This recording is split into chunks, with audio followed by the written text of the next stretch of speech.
Terima kasih Tuhan untuk berkat-Mu hari ini Tuhan. Kami akan melakukan renungan harian Tuhan. Terima kasih untuk hari yang baru, walaupun kami melewati masa-masa sulit, orang-orang sulit, situasi yang sulit Tuhan. Kami percaya bersama-Mu Tuhan, kami bisa melewati semuanya Tuhan. Berkati kami untuk punya hati yang seperti Engkau Yesus, untuk bisa memandang-Mu, untuk bisa memandang kemuliaan-Mu. Terima kasih Yesus. Terima kasih untuk kesempatan hari ini Tuhan. Terima kasih untuk pernyataan-Mu, perkenanan-Mu kepada kami. Terima kasih Yesus, terima kasih Tuhan. Buka hati pikiran roh kami Yesus, untuk bisa menerima semua perkataan-Mu, dan biarlah nama-Mu saja yang dipermuliakan dalam hidup kami Yesus. Biarlah Roh Kudus-Mu, hadirat-Mu, malaikat-Mu melingkupi kami semuanya dalam nama Tuhan Yesus, amin. Mari kita akan menyanyikan lagu ya, yang pertama.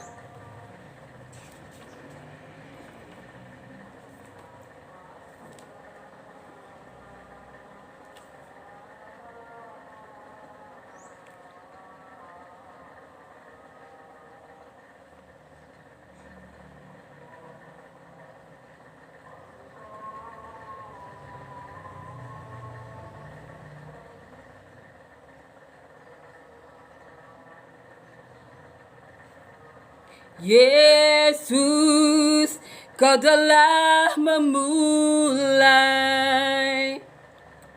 segala yang baik dalamku. Engkau menjadikanku serupa gambaran-Mu, dan berharga di mata-Mu.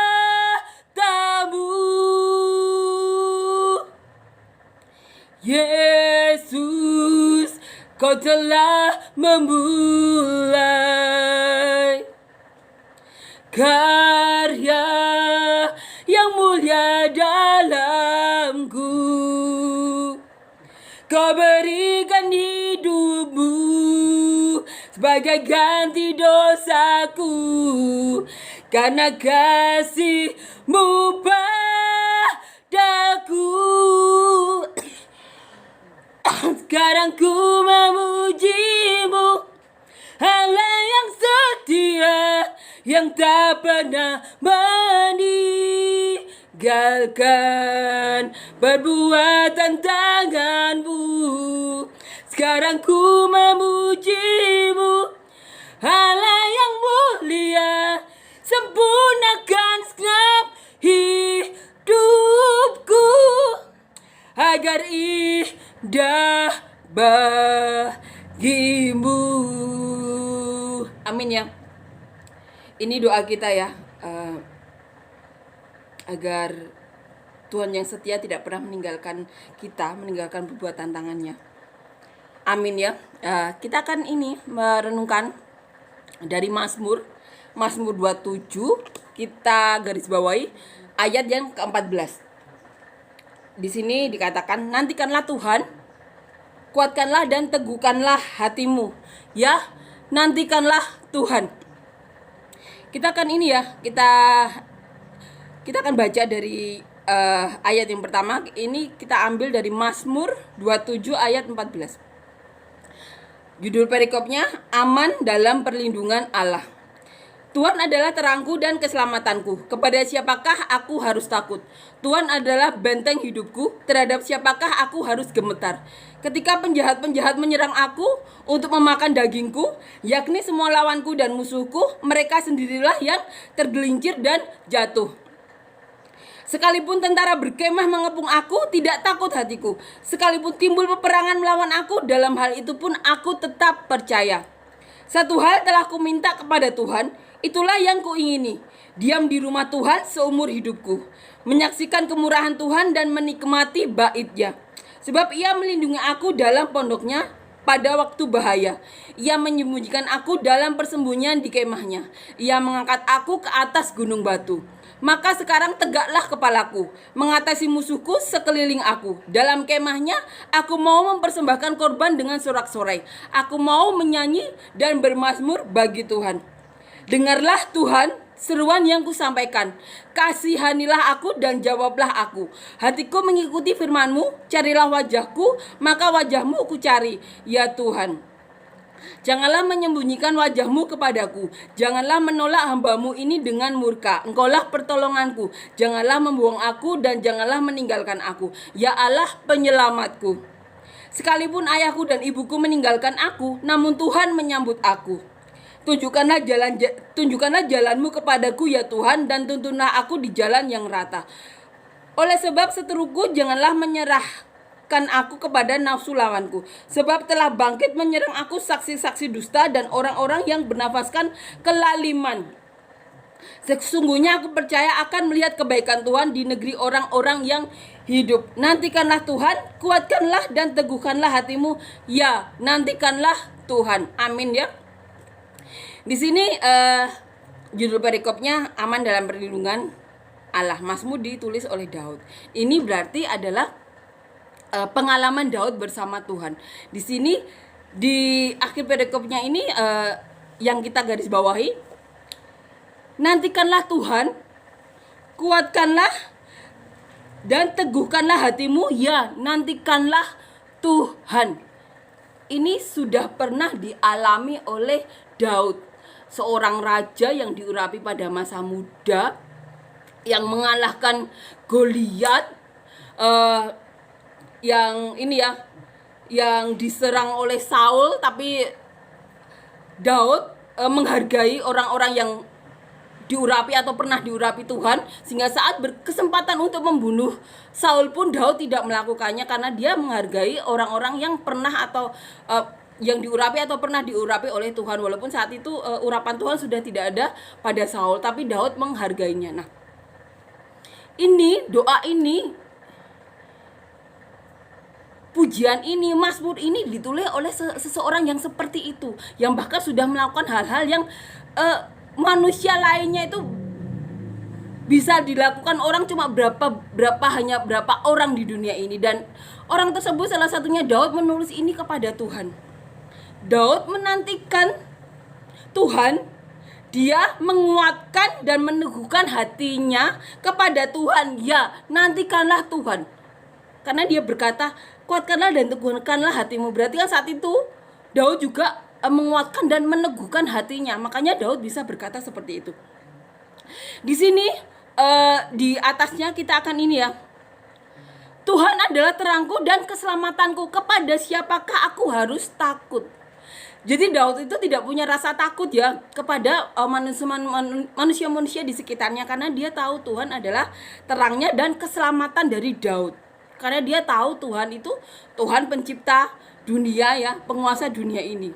Itu adalah Tuhan Daud yang sama dengan Tuhan kita. Tuhan adalah benteng hidup Daud. Terhadap siapakah aku harus gentar? Tuhan adalah benteng kita. Kita harus imani itu. Kita harus mempunyai iman seperti Daud. Kita baca, kita renungkan segala isi hati dari Daud yang tulis di sini, untuk kita bisa renungkan sehingga masuk dalam loh hati kita ya. Kita punya iman seperti Daud. Ketika penjahat-penjahat menyerang Daud untuk memakan daging Daud, yakni semua lawan dan musuh Daud, mereka sendirilah yang tergelincir dan jatuh. Jadi saat semua orang menyerang Daud, mau memakan daging Daud, mau membunuh Daud, mereka sendirilah yang tergelincir dan jatuh. Karena Daud percaya Tuhanlah keselamatan Daud. Sekalipun tentara berkemah mengepung Daud, tidak takut hati Daud. Sekalipun timbul peperangan melawan Daud, dalam hal itu Daud tetap percaya kepada Tuhan. Jadi saat mengalami perang, saat dia diserang oleh semua pihak, Daud tetap percaya kepada Tuhan. Satu hal diminta Daud kepada Tuhan, yang diingin Daud, diam di rumah Tuhan seumur hidup Daud, menyaksikan kemurahan Tuhan dan menikmati bait-Nya. Daud ingin berada di surga Tuhan. Daud ingin menyaksikan kemurahan Tuhan dan menikmati bait Tuhan. Sebab Tuhan melindungi Daud dalam pondoknya dalam waktu bahaya. Tuhan menyembunyikan Daud dalam persembunyian di kemah Tuhan. Tuhan mengangkat Daud ke atas gunung batu. Jadi ini iman Daud, ini pengalaman Daud. Daud merasa Tuhan itu telah menyelamatkan dia berkali-kali. Daud merasa Tuhan itu melindungi Daud, karena Daud sudah mengalami banyak peperangan sehingga Daud bisa berkata seperti itu. Sekarang tegaklah kepala Daud mengatasi musuh di sekeliling Daud. Karena apa? Karena Daud sudah punya pengalaman saat dia diserang oleh orang-orang atau bangsa-bangsa di sekelilingnya. Bangsa-bangsa atau orang-orang yang menyerang dia itu tergelincir dan jatuh sendiri. Terus dalam kemah Tuhan, Daud mau mempersembahkan korban dengan sorak-sorai. Jadi Daud itu suka bernyanyi, suka bermazmur bagi Tuhan, itu sebagai persembahan korban kepada Tuhan. Ini doa Daud, dengarlah Tuhan seruan yang aku sampaikan, kasihanilah aku dan jawablah aku. Seorang raja besar yang sudah mengalahkan puluhan atau ratusan bangsa, Daud tetap berdoa kepada Tuhan, kasihanilah aku dan jawablah aku. Itu doa Daud. Jangan menyembunyikan wajahmu kepadaku, janganlah menolak hambamu ini, ya Tuhan penyelamatku. Daud seorang raja besar yang sudah melakukan hal-hal yang luar biasa, dia tetap berdoa memohon perlindungan Tuhan.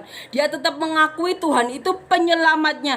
Sekalipun ayahku dan ibuku meninggalkan aku, namun Tuhan menyambut aku. Itu iman Daud. Sekalipun ayah dan ibu itu kan benteng terakhir di dunia. Saat kita ditolak orang, ayah dan ibu itu perlindungan kita. Tapi Daud mengatakan saat orang tuanya menolak, Tuhanlah yang menyambut Daud. Itu kita harus imani.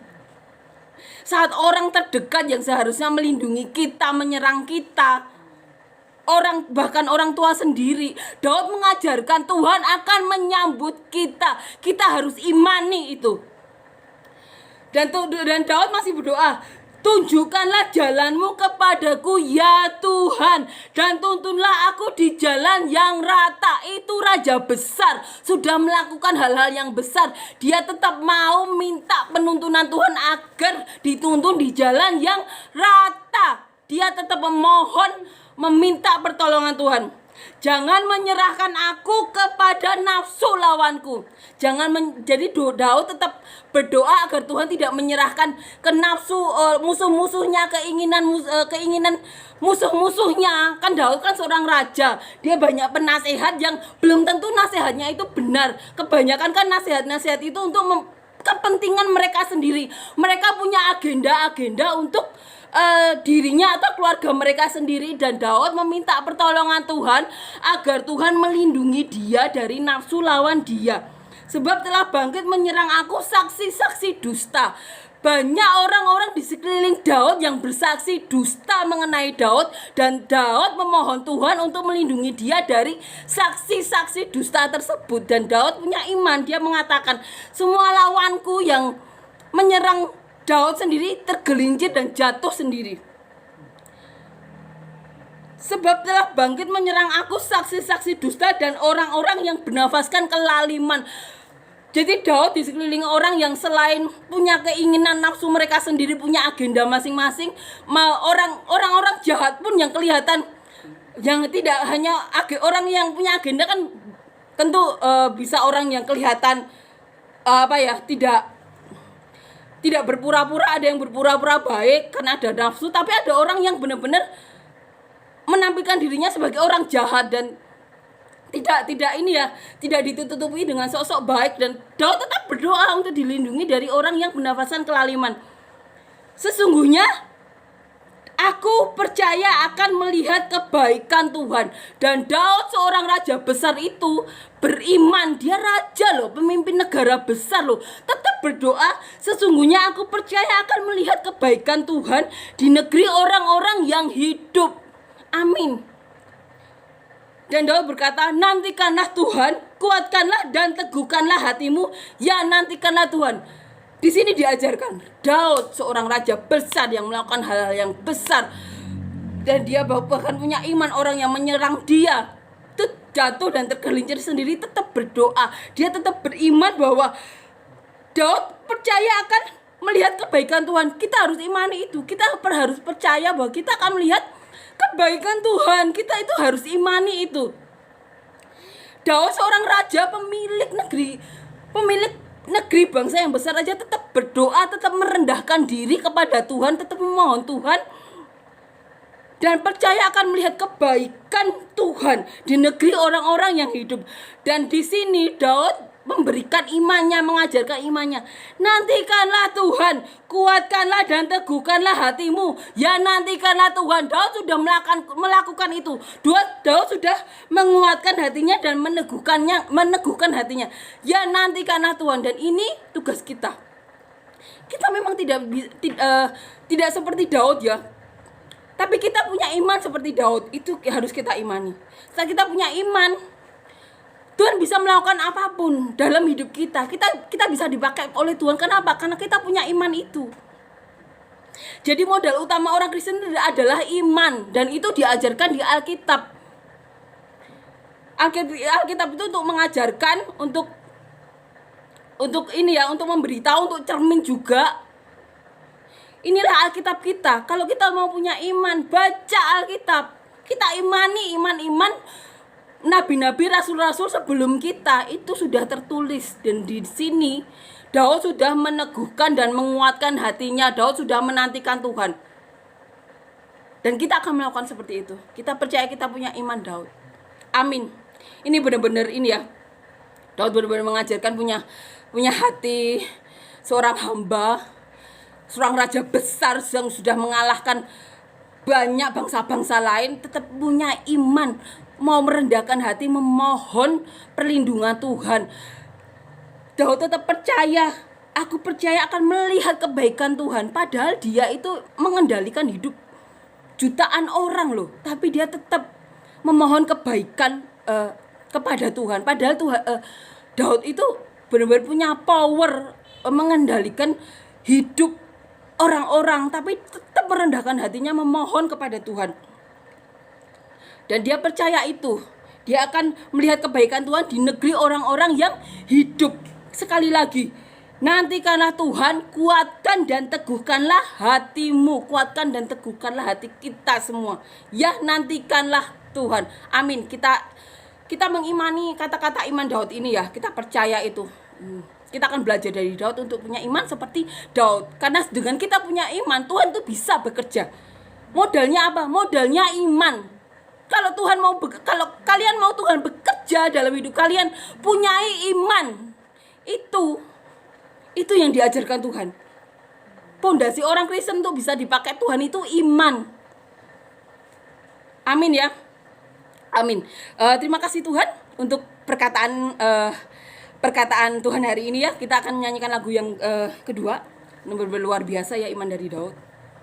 Dan terima kasih Tuhan memilih orang yang benar-benar ini ya, selain melakukannya, Tuhan juga memilih orang yang, puji Tuhan, Daud menulis ini. Jadi kita bisa membaca, meniru iman dari Daud. Karena modal untuk bisa dipakai Tuhan itu iman. 8:25. Bagaimana orang bisa dipakai Tuhan kalau tidak beriman? Nanti kalau dipakai Tuhan bilang menggerutu ini, menggerutu itu, tidak percaya apa yang dikatakan Tuhan, bagaimana bisa dipakai Tuhan kan? Tuhan butuh orang-orang yang beriman seperti Daud. Raja besar loh, tetap beriman kepada Tuhan. Kita harus contoh itu ya. Kalau Tuhan dikomentari terus ya, kan enggak ini ya, gimana bisa dipakai ya? Oh, enggak beriman kok ya. Itu contohnya seperti itu. Jadi Tuhan tuh butuh orang-orang seperti Daud yang benar-benar percaya kepada Tuhan. Beriman, orang yang beriman bisa dipakai Tuhan. Ini ya, kita pakai Yesus, hidup yang kupilih. Hidup yang kupilih membuatku berarti.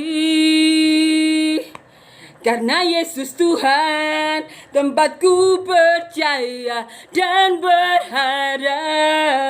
Ku buka mataku, lihat sekelilingku. Ku harus nyatakan kebenarannya yang membebaskan. Karena kuasamu, karena kehebatanmu, ku dapat lakukan perkara besar yang engkau janjikan. Yesus, Kaulah sahabatku, Yesus, Kau yang akan selalu berada di sisiku. Kau sumber kuatku, wow, Yesus, Kaulah sahabatku, Yesus, Kau yang tak pernah jemu-jemu di sisiku. Kau sumber kuatku, wow. Amin. Kita percaya itu ya. Yesus adalah sahabat kita. Yesus selalu berada di sisi kita. Yesus adalah sumber kuat kita. Amin ya. Terima kasih Yesus untuk perkataanmu ini ya Tuhan. Kami nantikan Kau Tuhan. Kami akan menguatkan hati kami Tuhan. Kami akan meneguhkan hati kami Tuhan. Ya, kami akan menantikan-Mu Tuhan. Kami akan belajar seperti iman Daud Tuhan, yang seorang raja besar tetap mau Tuhan memohon kepadamu. Tetap mau Tuhan menyerahkan hidupnya kepadamu. Seorang yang bahkan mempunyai power, mempunyai kuasaan, di mana jutaan orang hidupnya berada di tangannya, tapi seseorang seperti Daud benar-benar mau merendahkan, minta pertolongan-Mu Tuhan. Terima kasih Yesus untuk perkataan-Mu hari ini. Terima kasih Yesus, Kau benar-benar nyata, benar-benar ada. Terima kasih Tuhan untuk perkenanan-Mu kepada manusia ini Tuhan, untuk Kau mau merendahkan diri untuk tetap menyatakan kepada dirimu kepada kami, mau menemui banyak manusia, jutaan manusia selama ini Tuhan. Kau Tuhan pemilik dunia ini mau merendahkan untuk menemui manusia Tuhan. Terima kasih Yesus, terima kasih Tuhan, karena Kau benar-benar Tuhan yang peduli Tuhan. Kau benar-benar Tuhan yang benar-benar peduli kepada kami. Terima kasih Yesus, terima kasih Tuhan. Biarlah kami Tuhan bisa menjadi berkat bagi orang-orang sekeliling kami dan orang-orang sampai ke seluruh ujung bumi seperti yang Kau mau Tuhan. Dan biarlah nama-Mu yang dipermuliakan. Biar orang-orang tahu Tuhan, Kau lah benar-benar Tuhan yang benar-benar mencintai dunia ini Yesus. Kau lah jalan keselamatan menuju surga Tuhan. Terima kasih Yesus, terima kasih. Terima kasih karena begitu baik. Terima kasih Kau begitu nyata. Dalam nama Tuhan Yesus kami serahkan hidup kami hari ini dan sampai selamanya kepadamu. Dalam nama Tuhan Yesus, amin.